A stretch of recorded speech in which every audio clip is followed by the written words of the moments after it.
with all honesty, we just don't want to entertain that. We are here to serve and people will judge us. That's all.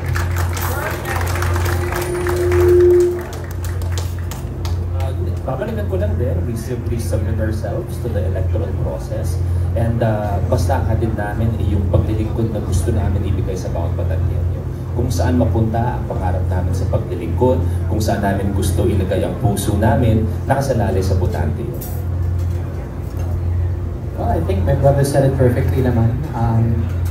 Yeah, we're simply throwing our hat in the ring. We're here to be of service to the people, and ultimately, the choice will always be theirs.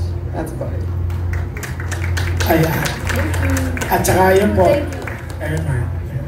Dagdag na rin namin, tingnan nyo naman yung kalaban, kami lang tinitingnan ninyo. Diba? Lahat po ng kalaban namin, kung yun ang definisyon. But ito po, I'm very proud to be working with the Recto family. Si Congresswoman Vilma Santos po ang principal author ng Free Public College at Universal Healthcare.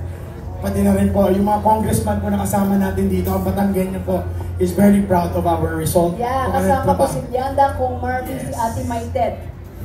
Yan ang mga kasama ko na bumoto ng free college sa public universities.